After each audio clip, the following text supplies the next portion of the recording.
Amém? Louvado seja o Senhor. Glória a Deus. Muito bem, vamos ler a palavra do Senhor. Livro de 1 Reis, ou primeiro livro dos reis, como você chama. 1 Reis, capítulo 17.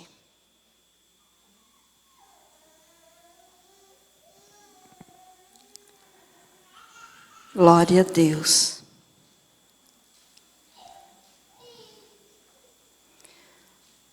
A leitura é um pouquinho extensa, irmãos, mas nós vamos ter que ler para entender bem o texto. É do versículo 8 até o versículo 24. 1 Reis 17, 8. Diz assim: Elias e a viúva de Sarepta. Então lhe veio a palavra do Senhor dizendo: Dispõe-te e vai a Sarepta, que pertence a Sidom, e demora-te ali, onde ordenei a uma mulher viúva que te dê comida. Então ele se levantou e foi a Sarepta. Chegando à porta da cidade, estava ali uma mulher viúva, apanhando lenha. Ele a chamou e lhe disse: Traze-me, peço-te, uma vasilha de água para eu beber. Indo ela a buscá-la, ele a chamou e lhe disse: Traze-me também um bocado de pão na tua mão. Porém ela respondeu: Tão certo como vive o Senhor teu Deus, nada tenho cozido. Há somente um punhado de farinha numa panela e um pouco de azeite numa botija. E vês aqui, apanhei 2 cavacos e vou preparar esse resto de comida para mim e para o meu filho. Comê-lo-emos e morreremos. Elias lhe disse: Não temas, vai e faze o que disseste. Mas primeiro faze dele para mim um bolo pequeno e traze-me-o aqui fora. Depois farás para ti mesma e para teu filho. Porque assim diz o Senhor, Deus de Israel: a farinha da tua panela não se acabará, e o azeite da tua botija não faltará, até o dia em que o Senhor fizer chover sobre a terra. Foi ela e fez segundo a palavra de Elias. Assim comeram ele, ela e a sua casa muitos dias. Da panela a farinha não se acabou, e da botija o azeite não faltou, segundo a palavra do Senhor, por intermédio de Elias. Depois disto adoeceu o filho da mulher, da dona da casa, e a sua doença se agravou tanto que ele morreu. Então disse ela a Elias: Que fiz eu, ó homem de Deus? Vieste a mim para trazeres à memória a minha iniquidade e matares o meu filho? Ele lhe disse: Dá-me o teu filho. Tomou dos braços dela e o levou para cima, ao quarto, onde ele mesmo se hospedava, e o deitou em sua cama. Então clamou ao Senhor e disse: Ó Senhor meu Deus, também até a esta viúva com quem me hospedo afligiste, matando-lhe o filho? E estendendo-se 3 vezes sobre o menino, clamou ao Senhor e disse: Ó Senhor meu Deus, rogo-te que faças a alma deste menino tornar a entrar nele.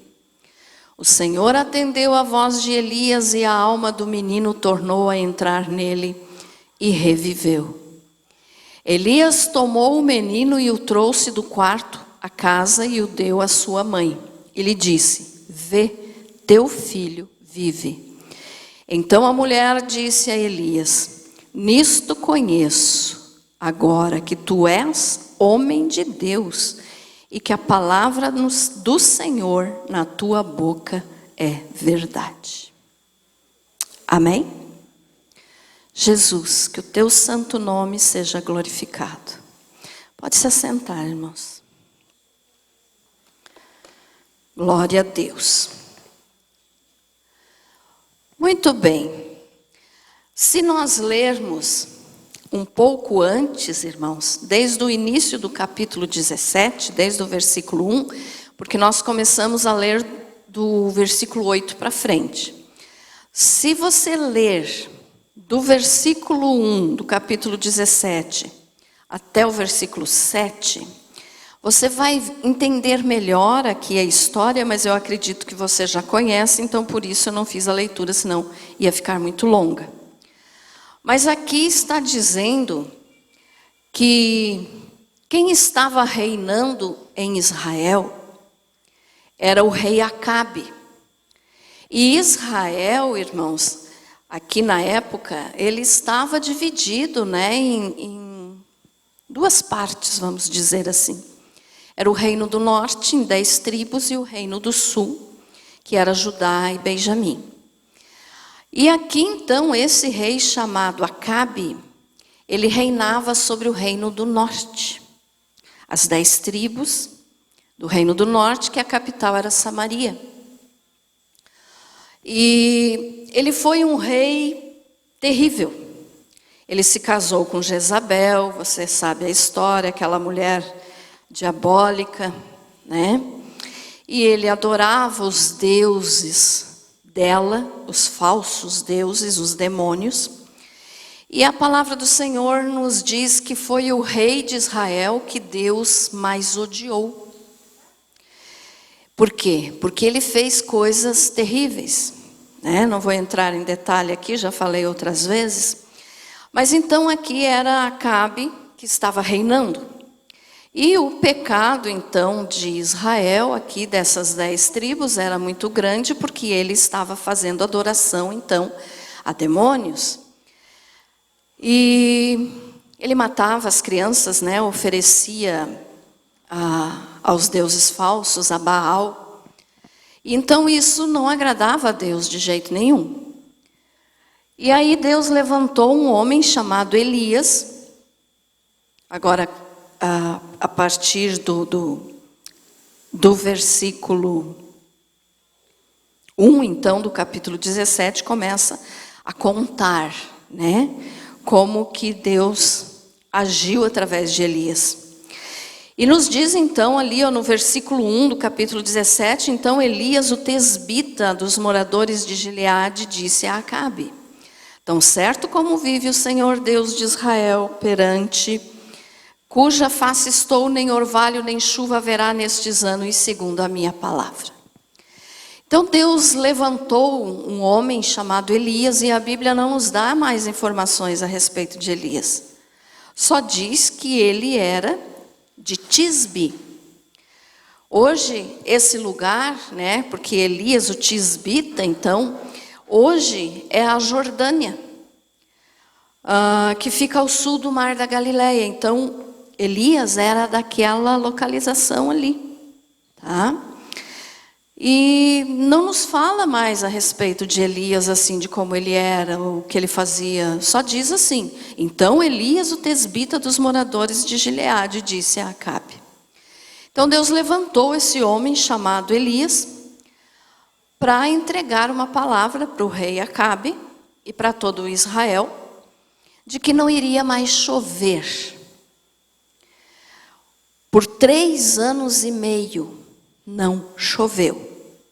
E lá na carta de Tiago, no Novo Testamento, Tiago fala isso.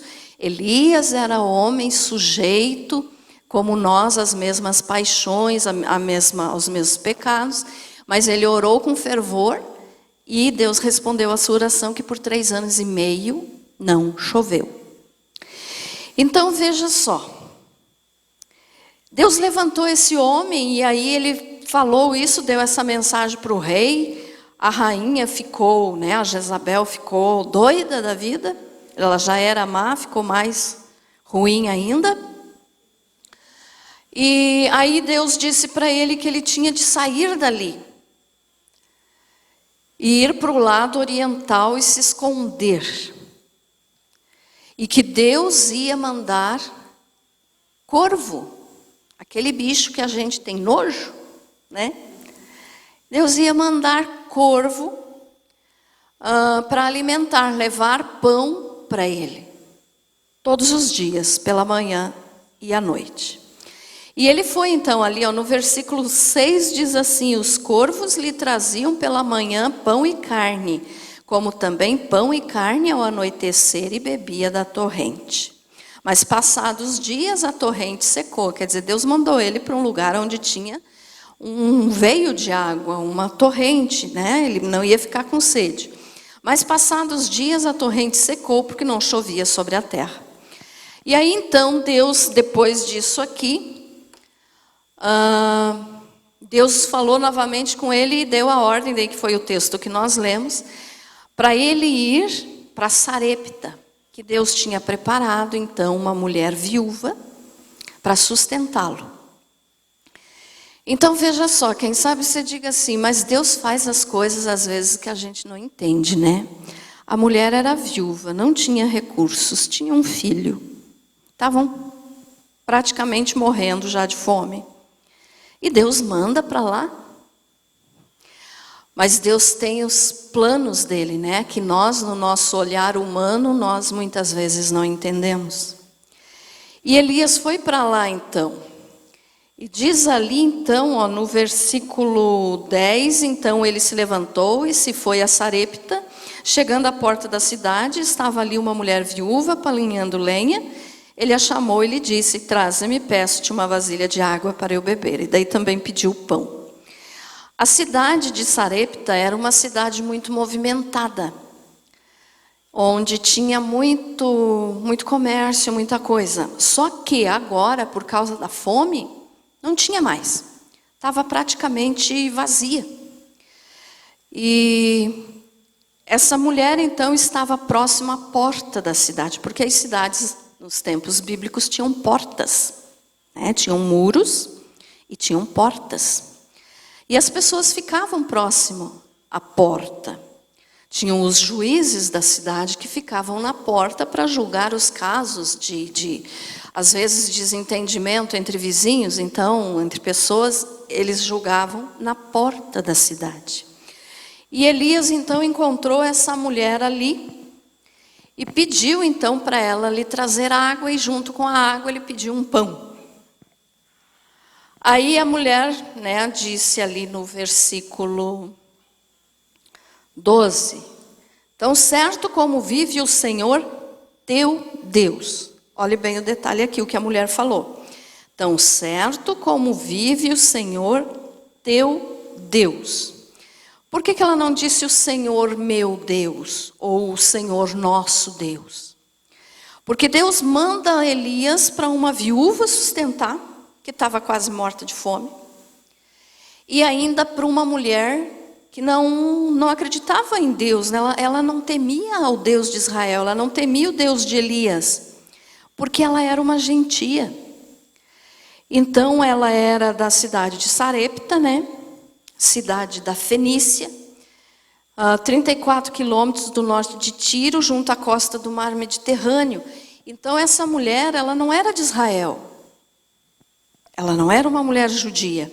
Hoje, essa cidade é o Líbano, tá? E ela não era de Israel, então, ela era uma gentia. Veja só como Deus faz as coisas, né? Uma mulher quase morrendo de fome, ela e o filho, viúva, sem sustento, iria sustentar o profeta. E aí, então, a mulher respondeu: olha, eu estou resumindo, tá, irmãos?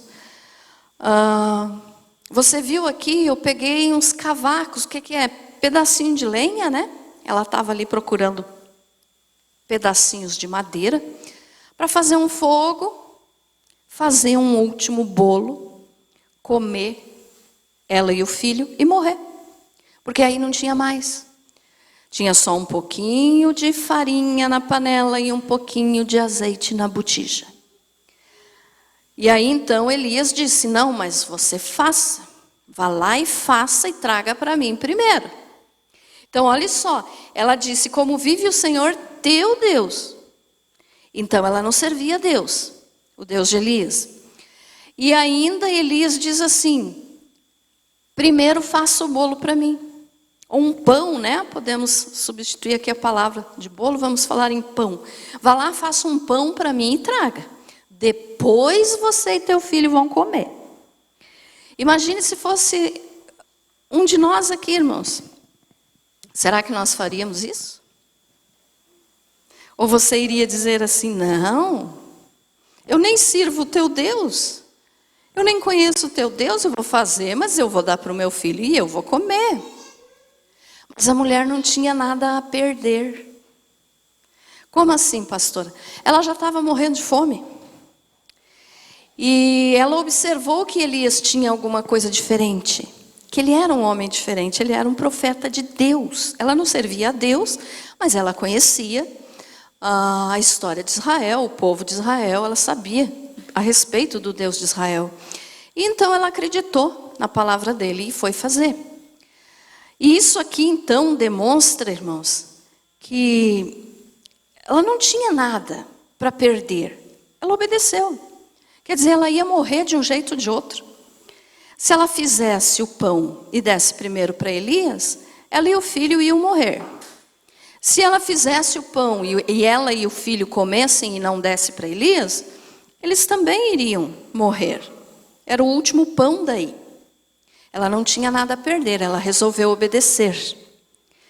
E isso aqui nos faz entender como que o que as pessoas do mundo falam, né? A respeito de, mas se eu for servir a Deus como vocês, crente, prego, eu vou perder muita coisa na vida. Eu vou ter que deixar de fazer isso, vou ter que deixar de fazer aquilo. Mas o que eles têm a perder? Se no mundo eles vão morrer, estão morrendo espiritualmente falando. Estão entendendo o que eu estou falando, irmãos? Então, eles estão morrendo espiritualmente. O que eles têm a perder em dar uma chance para Jesus? Porque eu acredito que para vocês já chegaram também e já disseram, né? Mas eu vou ter que deixar de ir em festa, vou ter que deixar de beber, vou ter que deixar... E o que você tem a perder? Você está morrendo, deu uma chance para Jesus? Não é assim? E essa mulher fez isso. O que ela ia perder? Ela ia morrer de qualquer jeito. Então, para a alegria dela, ela resolveu obedecer o profeta. E ela foi, então, né, e fez o pão. E com esse pão, então, começou aqui o milagre na vida dela. Mas o que as pessoas não entendem, irmãos, quando dizem assim, eu não vou aceitar Jesus porque os outros vão rir de mim, ou que eu vou perder muita coisa. Na realidade, as pessoas não entendem. Por exemplo, assim, eu vou fazer uma pergunta para você entender. O que nos afasta da eternidade, irmãos? Você já parou para pensar nisso? Aquele que não tem Jesus está a um passo do inferno. Estão entendendo? Por quê? O que separa o ser humano da eternidade? É um batimento cardíaco. Um batimento cardíaco. Se o coração da pessoa parou agora, a eternidade não está, como a gente diz, nem a um passo. Ela está ali, no momento. Então, o que separa as pessoas da eternidade? E pior ainda, de uma eternidade sem Deus, sem salvação. É um batimento cardíaco.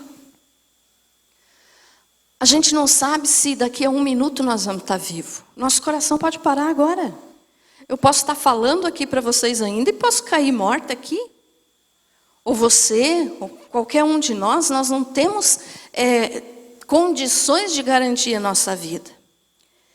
Então, o que as pessoas têm a perder quando oferecemos Jesus para elas?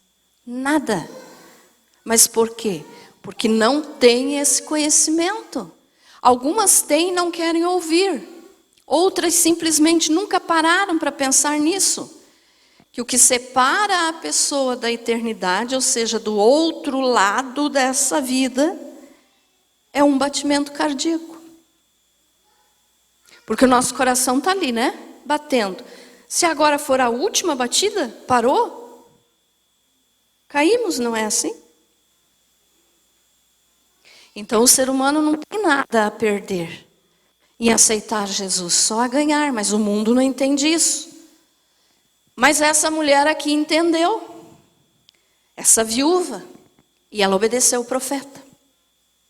E aí você pode dizer assim, mas pastora, domingo você falou que ia pregar um outro lado dessa palavra que não tinha nada a ver com prosperidade. Realmente, eu quero agora começar a falar para você de um outro lado desse texto que nos faz entender melhor. Porque sempre que esse texto é pregado, quem prega, né, pastores ou quem está pregando esse texto bíblico, traz a mensagem só para esse lado de Deus não deixar faltar comida. É verdadeiro? Claro que é. Deus não vai deixar faltar. Mas eu quero que você hoje olhe pelo lado espiritual dessa mensagem, pelo lado espiritual dessa palavra, desse texto da história de Elias. Quando a mulher obedeceu, vou ler ali de novo, versículo 13, Elias lhe disse, não temas, vai e faz o que disseste, mas primeiro faz o que disseste era, peguei lenha, vou fazer um fogo. Daí Elias disse, vai, faz o fogo, mas o bolo ou o pão faça primeiro para mim e me dê. Mas primeiro faze dele para mim um bolo pequeno e traze-me aqui fora, depois farás para ti mesmo e para teu filho. Porque assim diz o Senhor Deus de Israel, a farinha da tua panela não se acabará e o azeite da tua botija não faltará, até o dia em que o Senhor fizer chover sobre a terra. Então aqui tem esse lado, né, da prosperidade, de não faltar comida. Tem, é verdadeiro? É. Não estou contradizendo aqui a palavra e nem desvalorizando as pregações que foram feitas nesse sentido. Mas as pessoas têm o costume muito de olhar só para o lado físico, só para o lado material, e não olhar para o lado espiritual, o que significa essa palavra. Então, olhe só. A mulher foi, vamos imaginar a situação, né? Porque aqui, ó, no versículo 15, diz assim, foi ela e fez segundo a palavra de Elias, assim comeram ele, quem? Elias, ela, a viúva, e a sua casa muitos dias. Então aqui tinha o filho dela, mas diz e a sua casa muitos dias. Então o que nós podemos entender aqui? Que provavelmente Elias, eu estou dizendo, tá, irmãos? Elias deve ter dito assim para ela, chama quem você quiser para dentro da tua casa. Chama aqueles que não estão tendo o que comer. Que não vai faltar. Você vai fazer, vai me alimentar, vai se alimentar, vai alimentar teu filho e vai alimentar quem vier até a tua casa. Então aqui temos esse entendimento do sentido físico, material, do alimento para o estômago, né? E aí, diz o seguinte, no 16, da panela a farinha não se acabou e da botija o azeite não faltou, segundo a palavra do Senhor, por intermédio de Elias. Agora então eu quero que você comece a observar esse lado espiritual que eu estou te falando.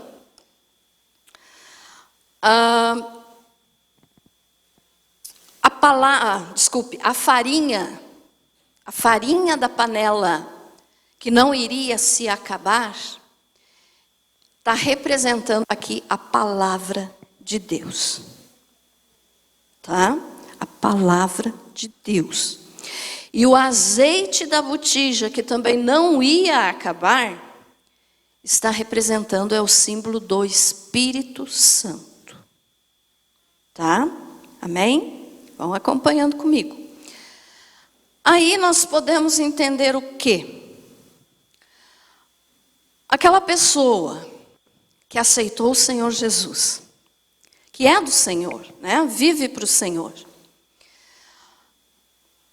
ela sempre vai ter disponível esse trigo da panela e esse azeite da botija. Mas no sentido espiritual eu estou falando. Eu não estou falando agora lá do trigo para fazer o pão e nem do azeite. Mas eu estou falando que a pessoa que tem Jesus sempre vai ter na sua panela a palavra de Deus. E na sua botija, o Espírito Santo. Amém? Claro até aqui? Amém, irmãos? Então, aí, o que nós podemos entender com ter a palavra? A palavra nunca vai se acabar. A palavra farinha, né? Que está sendo o símbolo aqui para a palavra de Deus. Palavra de Deus, irmãos. Porque nós sabemos que a palavra de Deus é Jesus. Ele é o pão da vida. Só que a palavra de Deus, existe a palavra encarnada e a palavra escrita, ou a palavra revelada. O que é isso? Jesus é a palavra? É. Mas Jesus é a palavra encarnada. Eu não estou falando reencarnada, tá, irmãos? Não tem nada de reencarnação aqui. É encarnado. O que é? Que Jesus assumiu a sua forma em carne, se fez carne, para vir a esse mundo, morrer no nosso lugar e nos salvar. Então Jesus é a palavra encarnada, ele encarnou, quer dizer, ele se fez carne. Então Jesus é a palavra. E a palavra escrita, né, é a palavra que nós temos aqui, ó.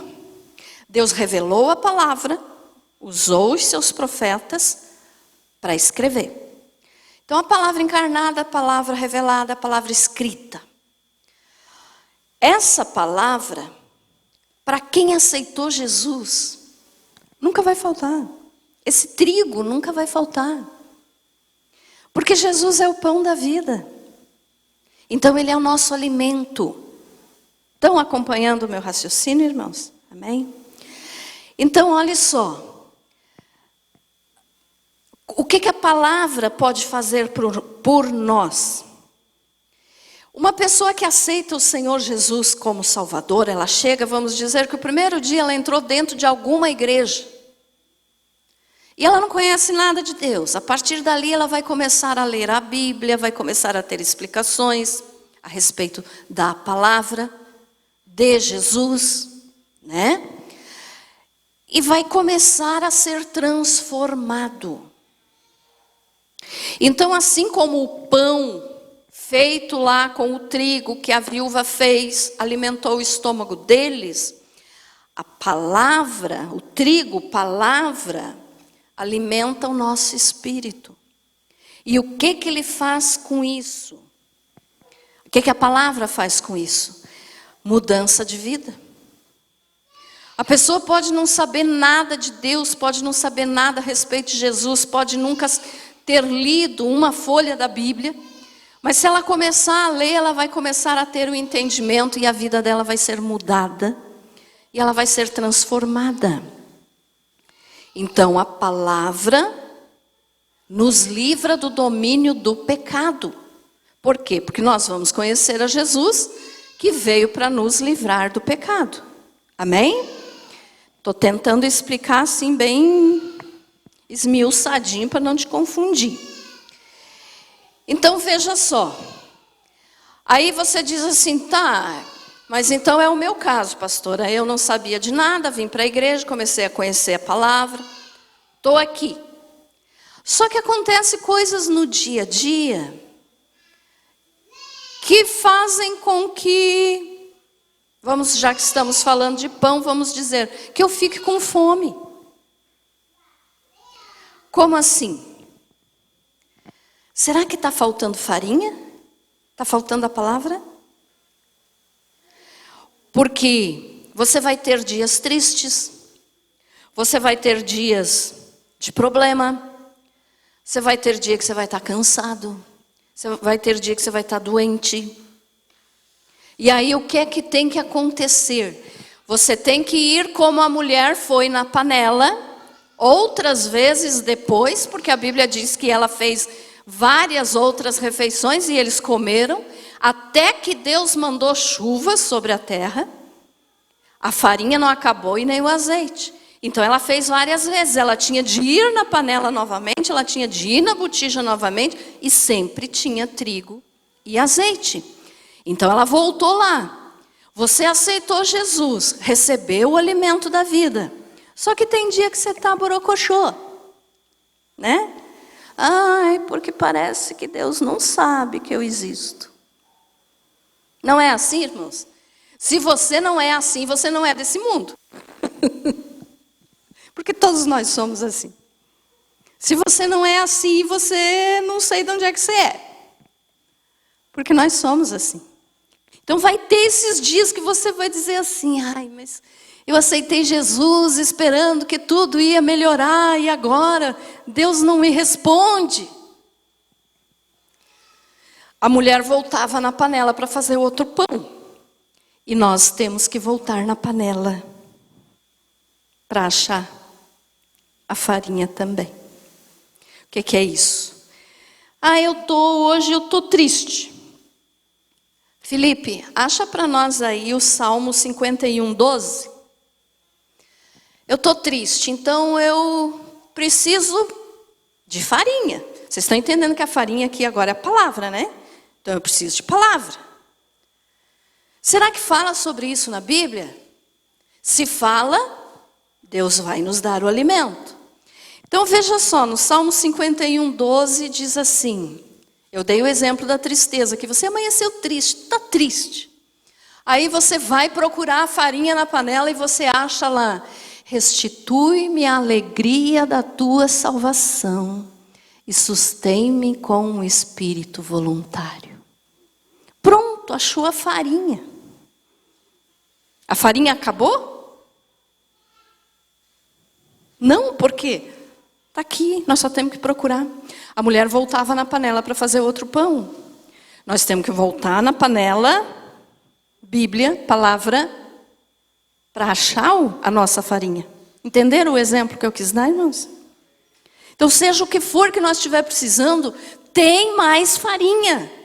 Tem a farinha que nós estamos precisando. Aí, de repente, você está cansado. Filipe, Mateus 11, 28. Estou cansado da vida. Estou cansado de lutar sozinho. Estou cansado, não sei o que fazer. Você vai na panela procurar farinha. Será que vai ter farinha? O que é que diz lá? Vinde a mim todos os que estáis cansados e oprimidos, e eu vos aliviarei. Encontrou a farinha? A farinha tinha acabado? Não. Mas tem que voltar na panela.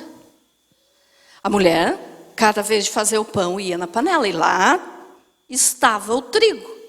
Não tinha acabado. A mesma coisa para nós. Está aqui. Aí você pode estar doente. Jeremias 17, 14. Eu estou doente, está difícil para mim, Deus não quer me curar. Quando você está falando assim, a farinha está pouquinho aí na tua panela, né? Mas se você for procurar a farinha na panela, o que é que você vai encontrar? E tem muitos outros versículos, tá, irmãos? Eu só escolhi um de cada um aqui para poder exemplificar. Jeremias 17, 14. Estou doente. Cura-me, ó Senhor, e serei. Salva-me e serei, pois tu és o meu louvor. Encontramos farinha? Encontramos farinha. A farinha acabou? Não. Mais um exemplo. Estou com um problema. que eu acho que não tem resposta. Provérbios 3, 5 e 6.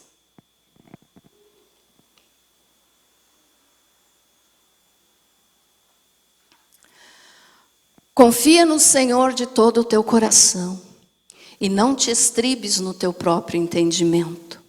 Reconhece-o em todos os teus caminhos e Ele endireitará as tuas veredas. Olha só, estou com um problema que eu acho que não tem solução, mas o que é que eu tenho que fazer? Confia no Senhor de todo o teu coração e não no teu próprio entendimento. Quer dizer, eu tenho que dar jeito, eu tenho que resolver esse problema, porque eu nada, é o Senhor. É Ele que vai nos ajudar. E daí acontece o quê? Reconhece-o em todos os teus caminhos e Ele endireitará as tuas veredas. Em outras palavras, confia no Senhor, só nele, e Ele vai resolver os teus problemas. Amém? Então essa é a farinha, irmãos. É a farinha que não se acaba. É a palavra de Deus. Não é essa mensagem aqui, ela não é só direcionada ao alimento material, mas principalmente ao alimento espiritual. Então a farinha é a palavra. Se nós buscarmos na palavra revelada a Jesus, palavra escrita, Bíblia, sempre vai ter farinha. O Senhor nunca vai nos deixar com fome. O Senhor nunca vai nos deixar sem resposta. O Senhor nunca vai nos deixar ao léu. Amém? Muito bem. E o azeite? A farinha ficou entendida? Amém? E o azeite?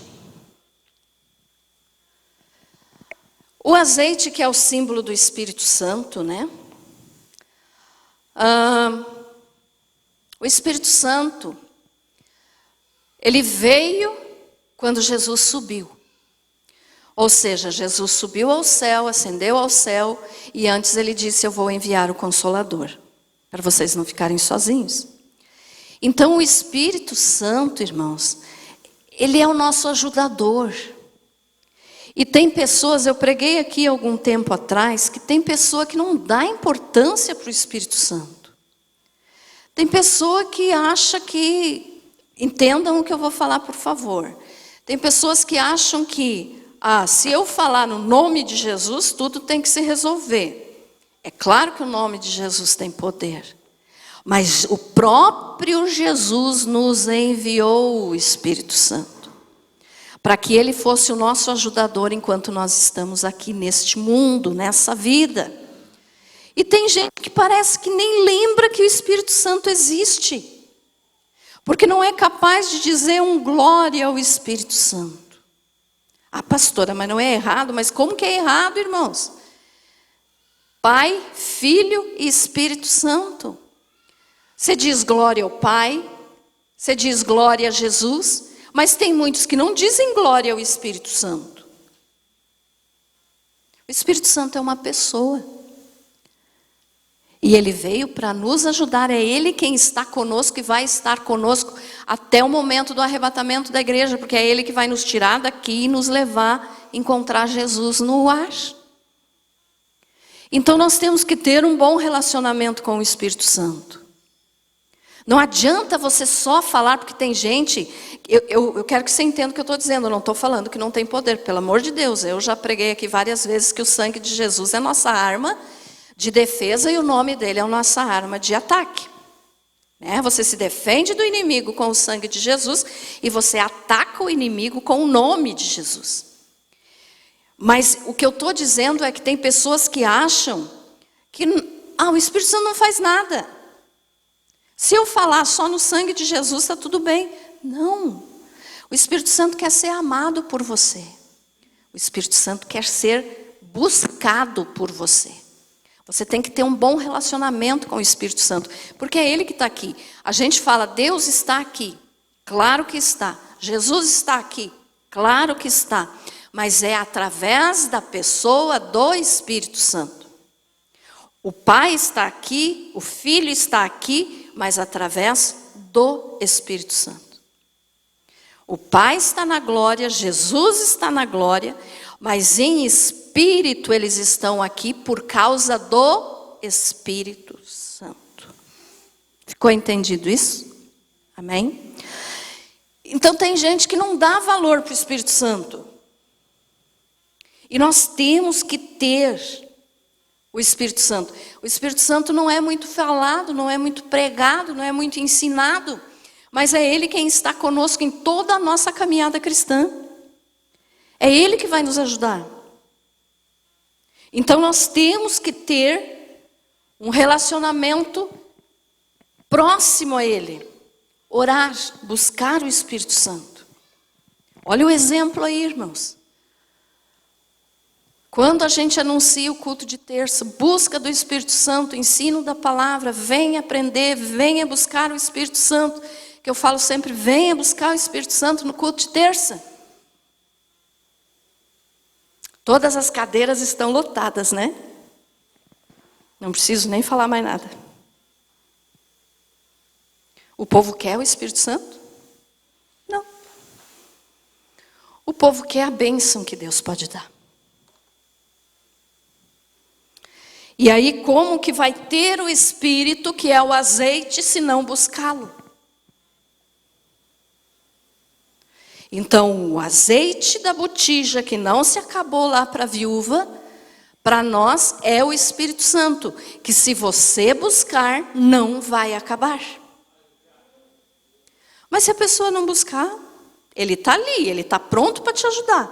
Mas ele não é mal educado, ele só vai agir se você clamar por ele, né? Estão entendendo isso, irmãos? Então tenha mais proximidade com o Espírito Santo. É Ele quem vai estar conosco até o momento de Jesus vir nos buscar. Então, Jesus veio, fez o que Ele tinha de fazer aqui na cruz por nós, e antes de subir Ele disse, eu vou enviar o Consolador. Porque Ele vai estar com vocês não vão ficar sozinhos. Porque os discípulos ficaram assustados, pensando, vamos ficar sozinhos e agora o que vai ser de nós? E Jesus disse, não, eu vou mandar o Espírito Santo, eu vou mandar o Consolador, vocês não vão ficar sozinhos. Então nós não estamos sozinhos, nós temos o Espírito Santo, que é o azeite da botija que não vai acabar. Mas do mesmo modo, a mulher, a viúva, para fazer o pão, ela tinha que voltar à panela, porque o trigo estava lá, e ela tinha que ir também até a botija para pegar o azeite. E não acabou, continuava lá, sempre, sempre. Não significa que encheu a panela ou que encheu a botija. O mesmo tanto que ela tinha, quando ela fez o primeiro pão para Elias, continuou na panela e na botija. Não significa que encheu, continuou, só que não acabava. Era o mesmo tanto que ela tinha antes. Mas ela tirava e não acabava. Então assim é a palavra e é o Espírito Santo. Quanto mais nós tirarmos, mais nós vamos ter. Quanto mais você buscar na palavra, mais você vai ter trigo. Palavra. Quanto mais você buscar o Espírito Santo, mais azeite você vai ter. Amém? Ficou entendido?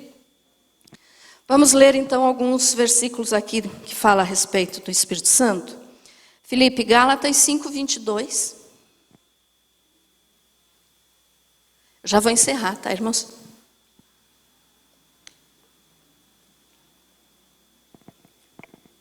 Eu ouvi um pregador que eu gosto muito das palavras dele, que ele diz assim, quando o pregador fala, irmãos, eu já vou encerrar, se prepare para mais uns 15 minutos, meia hora. Mas eu não vou fazer isso, eu já vou encerrar. Só mais uns 15, quem sabe. Então, Gálatas 5:22. Mas o fruto do Espírito é o amor, o gozo, a paz, a longanimidade, a benignidade, a bondade, a fidelidade, a mansidão, o domínio próprio, contra estas coisas não há lei. Quanto mais você for na botija buscar o azeite para fazer o teu pão alimento espiritual, mais você vai ter isso aqui. Porque é o Espírito Santo quem dá. O fruto do Espírito: amor, gozo, paz, longanimidade, benignidade, bondade, fidelidade, mansidão, domínio próprio. Ah, mas eu não consigo, pastora. Quando eu vi, eu já falei bobagem, já fiz bobagem, eu não tenho domínio próprio. Vá na botija. Você vai achar o azeite. Amém? Ficou entendido então? Amém? Tá, para terminar então. Mas daí, irmãos, depois de tudo isso que ela fez pão várias vezes e ninguém ficou com fome, né? Quero achar aqui, o finalzinho do versículo 14. Agora lá em 1 Reis de novo, Felipe. Teria mais versículos para ler aqui, tá, irmãos? Do Espírito Santo. É João 14:16, Efésios 5:18. Mas não vamos ler por causa do tempo. Aí no versículo 14 de 1 Reis 17, diz assim, porque assim diz o Senhor Deus de Israel: a farinha da tua panela não se acabará e o azeite da tua botija não faltará, até o dia em que o Senhor fizer chover sobre a terra. Então Deus prometeu para Elias e para a viúva: enquanto não chover, não se preocupe que você não vai passar fome. Aqui está falando da parte material. Até o dia em que o Senhor fizer chover sobre a terra, não vai faltar. E no lado espiritual nós podemos entender o quê? A palavra, que é o trigo aqui que nós estamos falando, a farinha, né? Eu falo trigo porque é o que a gente usa, né, hoje para fazer o pão. Então não vai se acabar até o dia que o Senhor fizer chover sobre a terra. O que é que significa isso aqui? Até o dia que o Senhor nos buscar. Até o dia que o Senhor nos buscar, olhando por esse lado espiritual dessa mensagem, não vai faltar para nós aquilo que nós estivermos precisando no nosso dia a dia, dentro da palavra. Deus tem para nos dar. Como nós lemos antes, alegria, paz, saúde, solução de problemas. Tem tudo, tá? E não vai faltar o Espírito Santo que nos dá ali o fruto do Espírito. Mas nós temos que buscar. Então não vai faltar até o Senhor Jesus vir nos buscar. Entendido isso, irmãos? Mas você tem que ir na panela e você tem que ir na botija. Se você ficar só sentado pensando: será que ainda tem farinha? Será que ainda tem azeite? Quando você for lá não tem mais. Porque você não foi fazer a tua parte. Você não foi procurar. Né? Tá. Aí, olha só. Depois que a mulher fez então comida para todos eles, nenhum deles passou fome. Aconteceu uma coisa ali no versículo 17 que diz assim: depois disto adoeceu o filho da mulher da dona de casa e a sua doença se agravou tanto que ele morreu. Então você pode dizer assim: tá, mas então Deus tem solução para tudo. Deus tem palavra, farinha, né? Para tudo, azeite. Mas ele resolve o problema, ele cura e tal, mas para a morte não tem solução. Porque depois que a mulher fez tudo isso, obedeceu, sem pensar, ainda o filho dela morreu. Quer dizer, será que Deus foi injusto aqui? Depois de tudo isso que ela fez, obedeceu o profeta, o filho morreu. Então Deus tem solução para as outras coisas, mas não tem solução para a morte? Algumas pessoas podem pensar assim. Só que, olhe só o que Elias fez daí. Ele me disse, no 18 ela fala, né, se ele foi lá para revelar a iniquidade dela, para matar o filho. E aí ele disse: dá-me o teu filho. Tomou dos braços dela e o levou para cima ao quarto, onde ele mesmo se hospedava, e o deitou em sua cama. Então ele tinha um lugar, né, onde ele ficava na casa dessa viúva, para eles poderem ter alimento. Então ele passou a morar ali junto com ela. E ele levou a criança morta, então, que provavelmente era o quê? Um adolescente, era uma criança, vamos dizer ali que, sei lá, 15, 16, 13 anos, por aí. E o levou para cima ao quarto onde ele mesmo se hospedava e o deitou em sua cama. Então clamou ao Senhor e disse: ó Senhor meu Deus, também até essa viúva com que me hospedo afligiste, matando-lhe o filho? Aí vem o que ele fez. Estendendo-se 3 vezes sobre o menino, clamou ao Senhor e disse: ó Senhor meu Deus, rogo-te que faças a alma deste menino tornar a entrar nele. O menino já estava no paraíso, tá, irmãos? Ele já estava morto, ele já estava no paraíso, era uma criança, era um salvo. Estava no paraíso. Mas no 22 diz: o Senhor atendeu a voz de Elias e a alma do menino tornou a entrar nele e reviveu. Elias tomou o menino e o trouxe do quarto à casa e o deu à sua mãe e lhe disse: vê, teu filho vive. Aí você pode dizer assim, mas Elias era um homem tão usado por Deus, e realmente foi muito usado por Deus, por que ele teve que se deitar, né? Ó, como diz ali, está estendendo-se 3 vezes sobre o menino. Então ele, como se ele se abaixou, ele se inclinou, ele se deitou sobre o menino 3 vezes. Tá? E nessas 3 vezes, então, as pessoas podem dizer: não podia ter sido numa vez só, tivesse só dado a palavra, dito acorde, levante, viva de novo. Mas olhe só, 3 vezes, porque nós estamos falando aqui do lado espiritual dessa mensagem. 3 vezes, o que é que ele fez? Ele deu ordem ao menino para que ele voltasse à vida, usando em nome do Pai, 1ª vez, em nome do Filho, 2ª vez, em nome do Espírito Santo, 3ª vez. Ficou entendido isso? Ele não podia ter dito só uma vez? Podia, mas Deus sempre quer nos ensinar. Ele fez 3 vezes. E essas 3 vezes aqui então representa Pai, Filho e Espírito Santo. Que eles são um só, mas em 3 pessoas distintas. Amém? E aí então, diz ali, a alma do menino tornou a entrar nele, e ele foi, pegou o menino, levou para a mãe e disse: vê, teu filho vive. Imagine a alegria dessa mulher, né, gente? Estava ali com o filho morto nos braços, e agora voltou vivo. E aí ela disse: nisto conheço agora que tu és homem de Deus, e que a palavra do Senhor na tua boca é verdade.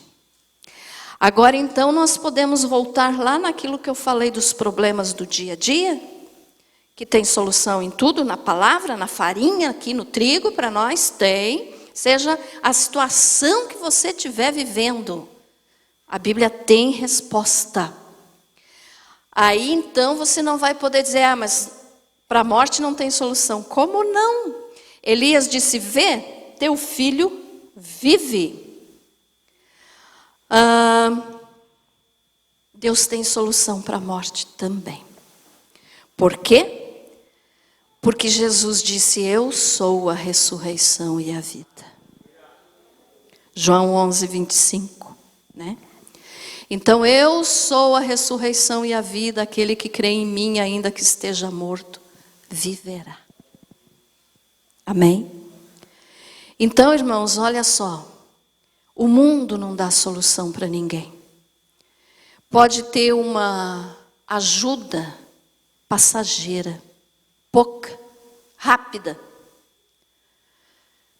Mas a palavra, Jesus Cristo, a Bíblia, Jesus Cristo, palavra encarnada. Bíblia, palavra escrita. Tem solução. Para tudo. Até para a morte. Se você crê em Jesus, pode ter certeza. O teu corpo físico pode morrer. Mas a tua alma vai viver eternamente com o Senhor. Amém? Então, como que eu posso explicar isso aqui para você? O mundo pode ser bom em alguma coisa, em um determinado assunto, tá? Mas não é eterno. Sabe o que é que Daniel fazia? Vocês conhecem a história, né? Já passei, já paro. Daniel, que foi jogado na cova dos leões, não sei se vocês já notaram um detalhe, irmãos. Ele não orou para Deus livrar ele de ser jogado na cova dos leões, porque ele sabia que ele ia ser jogado. O decreto do rei estava feito, não podia ser mudado, ele ia ser jogado lá. Só que a história, a Bíblia não nos dá essa declaração da oração de Daniel, mas a história do povo judeu nos conta isso, do povo hebreu, nos conta isso, que Daniel, antes de ser jogado na cova dos leões, ele orou assim: Senhor, se tiver dentro do meu coração a Babilônia, tire toda a Babilônia que tem dentro de mim. Porque ele morava na Babilônia. Ele estava lá. Ele sabia que a Babilônia era cheia de pecado. E ele estava morando lá. Então a história nos conta isso a respeito de Daniel, que ele fez essa oração: Senhor, tire toda a Babilônia de dentro do meu coração. E aí ele foi jogado na cova dos leões. E os leões estavam morrendo de fome, estavam famintos, porque foram deixados sem dar alimento para que assim que caísse alguém lá eles comessem. Mas os leões fizeram jejum. Por quê?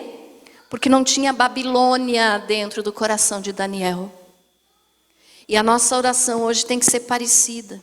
Nós não estamos morando na Babilônia física, mas nós estamos morando na Babilônia espiritual, que é o mundo.